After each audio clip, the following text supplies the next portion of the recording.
I'm delighted to be here today with Brian to introduce you to our technology, Cell in a Box. It's a technology that's been long in its gestation, and now hopefully we're finally coming up to a proper full-blown birth. So basically what Cell in a Box is a technology which enables you to use foreign cells in a cell therapy context in a way that they won't get rejected. So we have a material, it's based on cotton, which prevents cells from being rejected by the immune system. So you can use any cells, you can use allogenic cells, you can even use xenogenic cells. The other thing that this technology does is it allows you to inject cells in such a way that they stay at the site of injection. So wherever they're put, the cells will stay, they won't wander off.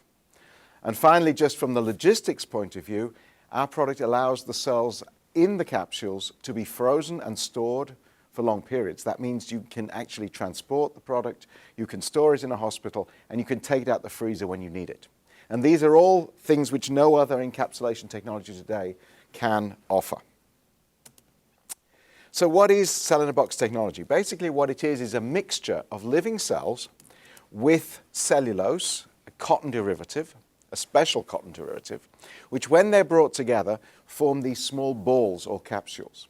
These are quite small, they're 0.7 millimeter in diameter, and the important thing, as Ken's already pointed out, is that they have little holes in them, they're porous, which allows small molecules to go out and also other small molecules to go in. And that means we can have waste molecules coming out, nutrients going in, the cells can survive in this small capsule over long periods, and any products that the cells are programmed to produce, bioproducts, can actually leave the capsules and come out into the surrounding areas. Importantly, though, the pores are small enough to prevent the cells of the immune system from getting in. So that's the way we protect the cells from being rejected. And what you can do with these, and you've all seen the capsules in the little vials and in the little syringes, you can then inject them directly into patients. And there are many different sites that we've used. We've used intramuscular injection, we've used peritumoral injection, we've done it, as in this trial, via a catheter system into the blood supply leading to a tumor. Many different ways you can administer the capsules. In a non-patient setting, we can also use these as a way to protect fragile cells in bioreactors. So there are two polymers here involved. We have sodium cellulose sulfate, which is a cotton derivative. This is a quite unique type of cotton, and it's a patented cotton that we have the rights to worldwide. And this is mixed together with polydatmac. It's a long name. And when you put these together, you get this capsule formation. And the important thing is the capsules are formed by an electrostatic interaction between the two polymers. So they're actually held together by charge. But it's a very, very strong and very, very, very strong interaction, which means that the capsules are mechanically strong and very robust. They won't break, even if they're squashed. They're semi-permeable, as I've mentioned. Things can get in and out. And the pore size is big enough to allow nutrients and waste materials out, and small enough to keep the immune system outside. Now, encapsulation, this is a very old slide. I want to put this out. It's in German still. It's basically a very simple process. What we do is we mix living cells together with a liquid cellulose sulfate. And these two are put together in this syringe. And the syringe then gets pressed, and you get little droplets coming out of a nozzle. The nozzle vibrates. That's what we call a Schwingungsgenerator. And these little droplets then fall into the second polymer, which is at the bottom here, the polydatmac. And when they hit that second polymer, they immediately form these capsules, and we can harvest those capsules with the cells inside. Now, it's a very simple technique, but what we find, of course, is to standardize this and make this into a product that can be used in the clinic was actually a very, very long and complicated journey. But this is our old manufacturing, which we set up in Frankfurt in Germany, showing the steps that we set up. Basically, you start out with a fully characterized and tested master cell bank and working cell bank, which means the cell line is totally tested. We have all the documentation. That is brought into the facility. The cells are cultured. We form the capsules. At the time of formation of the capsules, each capsule only has about 100 cells in each capsule. We then take the capsule into a bioreactor, and we grow the cells up inside the capsules so that the capsules are totally full. And when they're full, the cells stop growing because they're contact inhibited, there's no more space, and there's about 10,000 cells in each capsule. And these are then put into the vials or into the little syringes, as we've seen, and frozen and stored. This now, in our new high-tech GMP facility that Ken already mentioned, we do all this now in a Class A environment, in an isolator. The whole of this complete process is in one isolator, so no human hand touches this product at any point. It's totally done with a glove box system. Everything inside is in here. We have the cell culture, the bioreactor, the encapsulation, the filling. Everything's in the isolator system, and what comes out are the final product.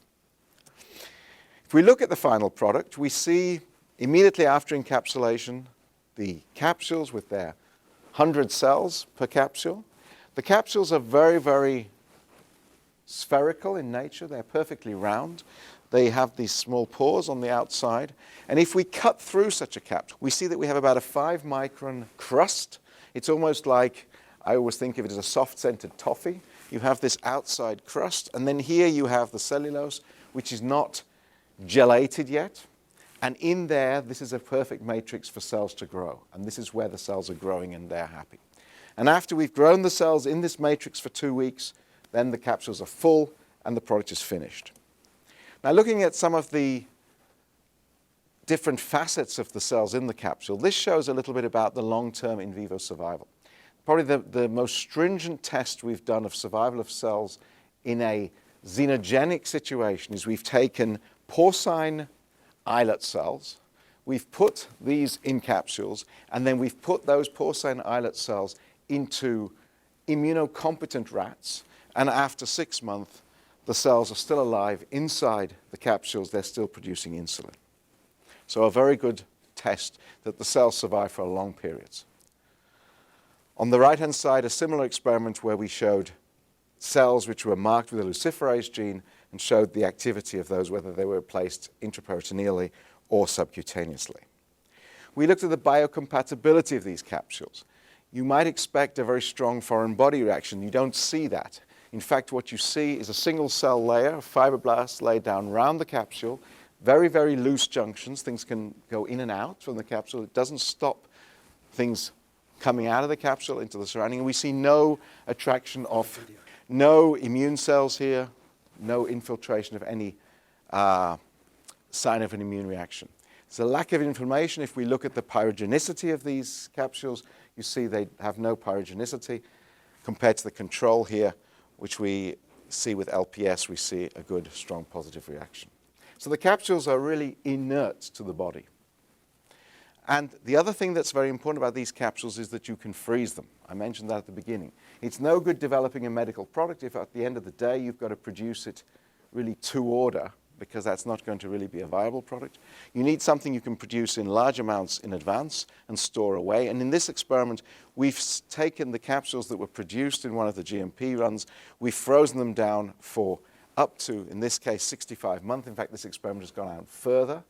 So we're over 5 years now, we're going up to 6 years now, and we see no difference in the viability of the cells when we unfreeze them after storage for that length of time.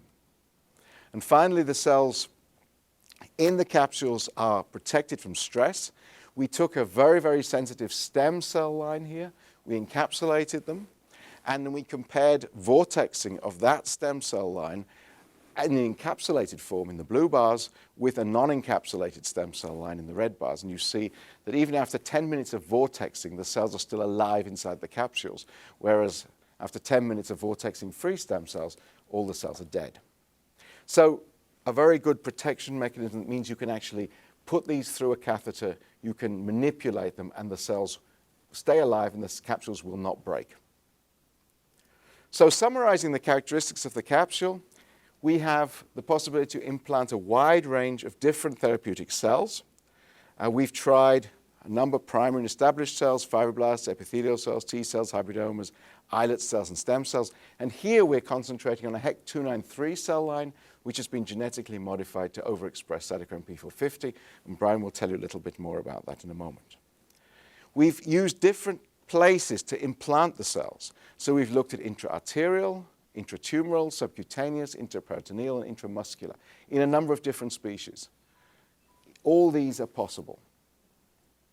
The cells are immunoprotected. We use cellulose sulfate as a unique encapsulation agent. And what you get is you get a one-for-all patient product. So you have the one product in the fridge. You can use it for every patient who walks in.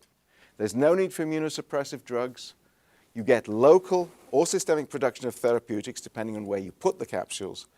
And we have a stable, off-the-shelf, non-immunogenic product with a long shelf life.